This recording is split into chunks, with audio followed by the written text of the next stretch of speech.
Hello, everyone. I'm Tina Srabotniak. I look after programming here at the library. It's a great pleasure. Yes, and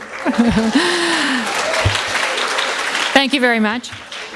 I want to welcome you to the Bram and Bloom Appel Salon, this lovely space that we're in, for this special evening with Malcolm Gladwell, who, as you know, is a bit of a superstar. The tickets for this sold out in a nanosecond, so we're so pleased that he's here, and we're even more pleased to be presenting this in cooperation with our partners at the Jamaica 50 Arts and Literature Committee, and I'll tell you more about that in a minute. The library, of course, loves to celebrate all kinds of the great diverse cultures in our great city. So one of the things we've provided for tonight is that Jamaica Celebrates 50 Years reading list. This is recommended reading of all books that you can place a hold on at the library and take out and read at your leisure. Because, of course, we're celebrating the 50 years of independence of Jamaica this year. I'm just going to take a few minutes to go over some housekeeping before I turn things over to the formidable Paula de Ronde. The event tonight is being taped for broadcast by Writers and Company because, of course, Eleanor Wachtel, the divine Eleanor Wachtel, is also here with us tonight. I'm going to turn things over to our partner in this event, Paula de Ronde, and she's from Jamaica 50 Arts and Literature Committee. Paula.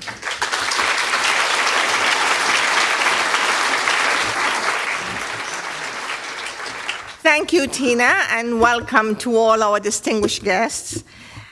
Jamaica 50 Celebration patron George Ramakan, Consul General of Jamaica to Toronto, Councillor Michael Thompson, Nadine Mendez, Consul, Head of Chancery at the Jamaica Consulate in Toronto, co-chairs of Jamaica 50 Celebration Committee, Pamela Appelt and Joe Halstead, Dr. Graham and Mrs. Joyce Gladwell, and other members of the Gladwell family.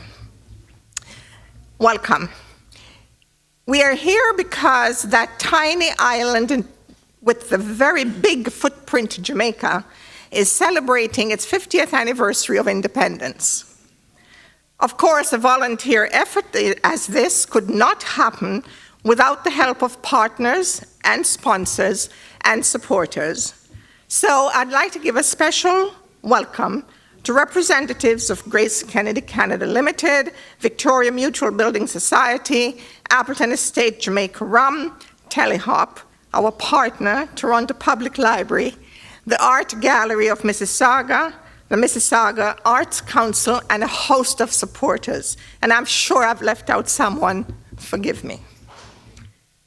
We also take this opportunity to acknowledge CBC as official media partner for Jamaica 50 Celebration.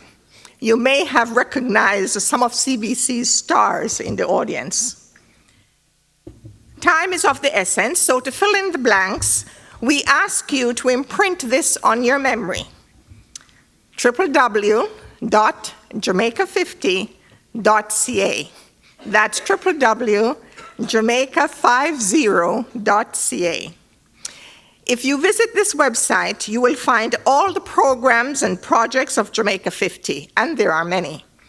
From the commemorative book, which is available for sale at the back of the room tonight, to a journey through our musical heritage, Rhythms of Jamaica at the Sony Center on June 28th, and the party of all parties, the Jamaica 50 Independence Gala, the Jamaica Land We Love Gala, on August 11th at the Metro Convention Center.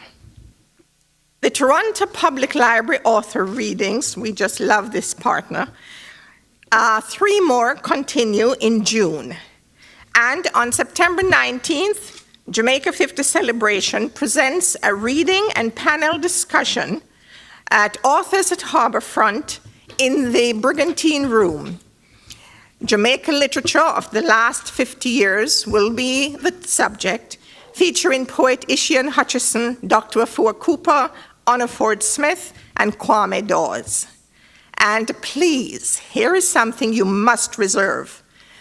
Please reserve some time between July 12th and September 8th to view contemporary Jamaican art circa 1962, circa 2012. This art exhibition features masterworks from the National Gallery of Jamaica at the Art Gallery of Mississauga, and you can tonight pre-order the exhibition catalog, a 48-page book that features the art and essays from Dr. Verily Poupé, expert in Caribbean art. And through July and August, there will be community outreach education programs to accompany the exhibition. Remember, www.jamaica50.ca. Jamaica 50 celebration aims to showcase the best of our heritage, our culture, and our people. Tonight is one prime example as we Canadians of Jamaican heritage pay homage to our native land, engage and embrace our fellow Canadians through cultural exchange. We aimed high, and we're most pleased to bring you an evening with Malcolm Gladwell in conversation with Eleanor Wachtel. Our special guest host, Eleanor Wachtel, is the host of CBC Radio's Writers and Company, which last year celebrated its 20th anniversary and won the New York Festival Award. She also hosts Wachtel on the Arts. Her latest books are Random Illuminations, Conversations with Carol Shields, and Original Minds. Wachtel has received many honors for her contributions to Canadian cultural life, including 8 honorary degrees and the Order of Canada. Malcolm Gladwell. Staff writer with the New Yorker magazine, was named one of Time magazine's 100 most influential people in 2005. He's an original thinker and author whose books, The Tipping Point, How Little Things Make a Big Difference, Blink, The Power of Thinking Without Thinking, and Outliers, The Story of Success. They were all #1 New York Times bestsellers. His 4th book, What the Dog Saw, is a compilation of his articles for The New Yorker. Gladwell also has received numerous awards, including honorary degrees from the University of Waterloo in 2007 and the University of Toronto, which is his alma mater, in 2011. And most recently, he was named as a member to the Order of Canada. Ladies and gentlemen, the Art and Literature Committee of Jamaica 50 Celebration presents an evening with Malcolm Gladwell in conversation with Eleanor Wachtel. Eleanor, Malcolm.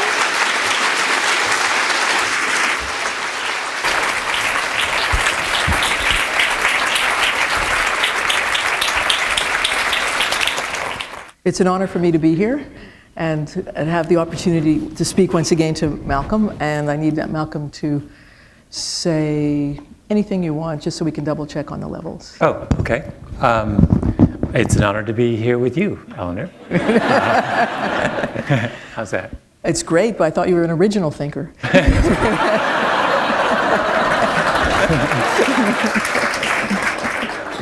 Since we're here to celebrate the 50th anniversary of Jamaican independence, I wanted to start with your own connection to that country. Your mother was born in Jamaica. Can you tell me a bit about her background? Yes, my mother grew up in a little tiny town called Harewood, and her father was a teacher, and so was her mother in the little local school next door. And she came to, with her twin sister, they came and went to university in London in well, I won't say the year because my mother is right here. Now you're, yeah. But, there she met my father, who is an Englishman, who's also front row. And then we all of us came to Canada in the late 1960s. We've been there. What was, and I know your parents are right here, but your mother cleared it with me. It's okay, I can ask you all these questions. So. What was her life like in Jamaica? Well, what was her life like in Jamaica? Well, I don't know. I mean, I almost feel like we should just drag her up on stage and ask her. But my mother wrote a book a memoir called Brown-Faced Big Master, which is one of, I say very disinterestedly, is one of my favorite books. But it is a recounting in part of her childhood. And it is, I think she would describe her childhood as fairly idyllic. It was in that moment in the 30s and 40s and 50s when Jamaica was becoming a country on the cusp of its independence. And my grandfather was part of that coming of age. And my mother went to, she and her sister got a scholarship to a kind of a Victorian English boarding school on the other side of the island, where she received, I think, what she would describe as a very fine, if somewhat problematic, education. If you can imagine, because in the sense it was that, so Victorian and English. Yeah, a series of high Victorian white women from England descend on Jamaica and teach Jamaicans how to be English women, which is in many ways a good thing, but I think also there were moments of cognitive dissonance, which she will still talk about. So, I mean, it was the great, the British, bless their heart, have many qualities. And one was an extraordinary self-regard.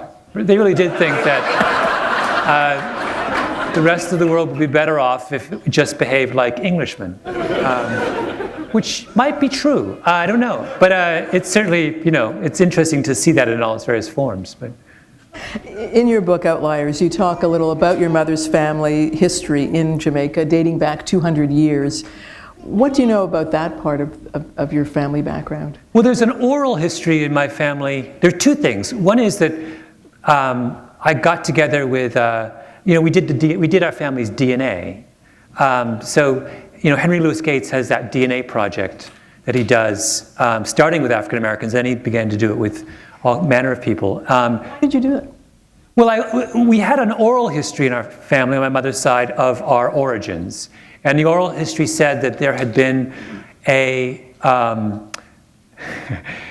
this is funny because I'm remembering now I was having this conversation with Skip Gates, Henry Louis Gates, who has had hundreds of these conversations with people about the oral histories of their families. And he then fact checks it by getting your DNA. So if you think we're descended from Vikings, he can actually tell you whether you actually were descended from Vikings. So in the family history, the original, a beautiful young slave woman gets off the boat in the late 18th century or mid 18th century, and is purchased by a British landowner who then takes her as his mistress. And then the offspring of that union is where you get my mother and me, and my brother. And of course, when I told that story to Skip Gates, he stopped me when I said, a beautiful young slave girl. And he said, they're always beautiful in the family story. But I'm going to insist, based on the evidence of my family, that she probably was beautiful. But it's probably apocryphal. Anyway, and then what's interesting, of course, is that in Jamaica, unlike in the United States, if you were if you were of mixed race, if you were a mulatto, you were granted not full, but at least a healthy portion of the privileges of full citizenship. Whereas in America, of course, if you were a mixed race offspring, you were black. America had the one drop rule. If they could find even a smidgen of blackness in you, they wanted to call you black. Whereas in Jamaica it was reversed because there was a shortage of white people. So when there is a shortage of white people, the bar for whiteness starts to fall. Right? And that's what happened I'm always reminded of, it's like Indian tribe. In America, if you're an Indian tribe, you're granted certain privileges. You can have a casino or whatnot. But the question of what makes someone an Indian differs from tribe to tribe, and it's merely a function of how many they can find in their tribe. And there was one, I remember years ago writing about them, there was a very obscure tribe in upstate New York which wanted to claim this status, but there literally were none of them. And so it was like if you were 128th this tribe, you got to be a member of the tribe. Now, at that point, nearly everyone is a member of the tribe. So it was, it's the same principle. All kinds of ethnicities play this game. Right, so you had your DNA done, and what? Yes, so we are, and it confirmed the story. So we are, when we had our DNA done, we discovered that our African part is Igbo. And many Igbo... Nigeria, mostly. Yes, would be one of the dominant tribes of Nigeria, which brings up a very funny story, which is that the Igbo, Nigerians will self-describe as aggressive, entrepreneurial, charismatic, outgoing, all these kinds of traits. And I was at some dinner or somewhere, and I was sitting next to a Nigerian, and I said, "What tribe are you?" He said, "I'm an Igbo," and he began to describe the Igbo as this way. And then he said, "Are you?" And I said, "Oh, I'm part Jamaican." And I said, "Well, it's a funny thing, many Jamaicans turn out to be Igbos." And he says, "Exactly." And he said, he's been to Jamaica many times, and he said, the first time I came to Jamaica, and I was walking around, and I said, "This place seems so familiar." And then he realized, it feels like Nigeria. Which, this sort of odd, kind of weird, is it genetics, is it culture? But it is, imagine you take a bunch of Nigerians, you move them across the world, and you dump them on a little island. Of course they're going to reproduce Nigerian culture. And Nigerians and Jamaicans do have, there is a similar kind of, having met many Nigerians now, I can confirm, it's this odd thing. They seem like, I would put it the other way, I would say that they seem like Jamaicans. But there are a lot more of them. Yes. So they probably have the... country, yes, yeah, that's right. Yeah.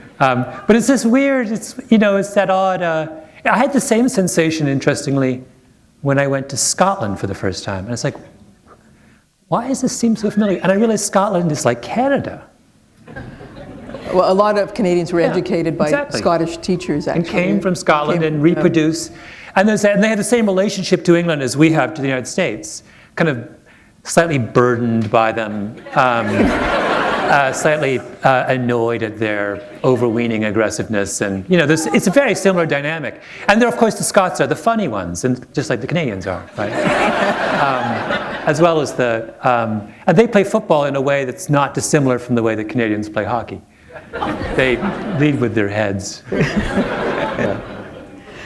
Apart from the fact that your ancestor was obviously beautiful, you've also described that origin as in a sense, a morally complicated one because of the relationship. I mean, do you want to? Well, yes. I mean, in the family history, she is described as the mistress of a slave owner. But let's be clear what that means. At the time, what are the odds he probably just raped her, right, in the beginning? I mean, maybe they had some more complex, but I mean, I can't imagine that this was an entirely consensual relationship in the beginning. But as a result of this problematic union in the 18th century, the offspring were granted special privileges.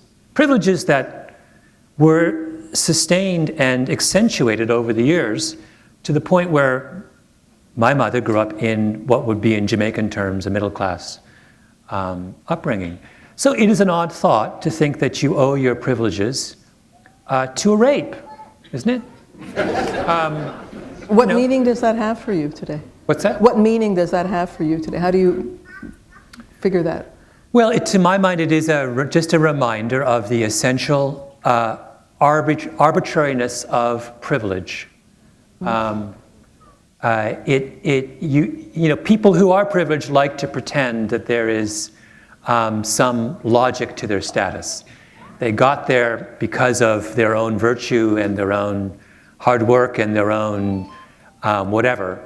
But in fact, if you begin to poke around, you find that there's no logic there at all. It's a random series of events happened, some of which would shock you in retrospect, that led to your own position. And it is a reminder that we ought to be we ought to have some humility about what we've accomplished. You mentioned that after high school, your mother went to university in England. Was that a difficult thing for her to be able to do? It's very strange, Eleanor, for me to be speaking for my I mother when understand. she is I didn't know she was going to be 10 here in the feet front away. row. Well, she says, go ahead. I should really just put it as she would say that I think it was the same thing. I mean, an odd thing to be. My mother tells a story in her book. Did you tell the story in your book? Correct me if I'm wrong. As a student, going to a reception given by a very proper English woman who came over to my mother and ran her hand across her cheek. And when my mother said, did you do that? She said, I wanted to see whether it came off. Oh. And I think she'd never seen a black person before. And if you're seeing one for the first time, maybe she thought it was some manner of makeup. Who knows? It is an odd thing to be in one of the first waves of difference. But then, on the other side is, she met my father there. So, and they remain happily married. And so, how bad can it be if you meet a fabulous Englishman? I think, on balance, it was a positive trade, Was it hard for her to do, I also mean in the sense of just financially, to be able to attend university? There's this long, complicated story that involves my mother's twin sister, who won a scholarship and split the scholarship in half. It's like something out of, it's a great romantic story on so many levels. And that allowed my mother to come initially to University College at London. But in the book, in Outliers, I tell the whole story of my mother and her sister's passage from Harewood in Jamaica to England is full of these serendipitous moments of scholarships. The original scholarship won by my mother and her sister to go to high school, because they could only afford to go to this boarding school if it was a scholarship. There was one scholarship awarded every year to a colored child to go to one of these schools. One in an entire country. Again, a nice reflection. The question you have to ask of the English is, when they sat down and decided to mollify the colored population of Jamaica by handing out one scholarship a year to one of these boarding schools, what was their thinking? That there was only one deserving child? Is that or was it that one would be sufficient to kind of buy themselves into the good graces of the? Both of those are not terribly flattering portrayals of the English. The other thing the English will do, and I say this as someone born in England to an Englishman, but the thing that the English will do, it's funny because if you spend any time in New York or London or Toronto, you invariably run into people who come from countries that were English possessions. Possessions, in that lovely phrase that the English, I'm being very hostile to the English at the moment, but the English like to pretend that they were the greatest colonial overseers of all time. And they can say that only because, once again, the bar was so low. When you're comparing yourselves to the Belgians, I was just going to say it's that William F. Buckley years ago once was responding to the description of, who's the guy who wrote The Other America?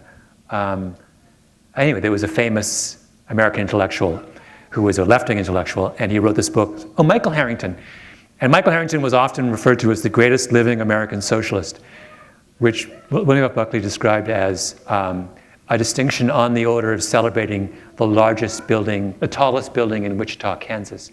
Well, calling yourself a great colonial power is on that same, it's in that same category. It's like, yes, I'm the skyscraper in downtown Wichita.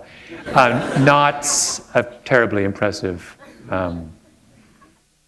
You started saying that when you meet people who are also former possessions. They also will have this thing where they'll start out by saying, it could have been worse. We could have had the French or the Belgians. But then you sort of dig into it, and just one massive horror story after another comes up. You know, Indians are very good on this. They start to talk about it, and they'll say, well, you know, British did some wonderful things. They bequeathed an incredibly stable democracy on India, right? But India to this day suffers because the British were so resolutely lackadaisical in their commitment to things like building a proper educational system. I mean, if you're going to run an enormous country and call yourself its overseer and exploit its resources and do all kinds of things, you should put some effort into. And they didn't always put full effort into it.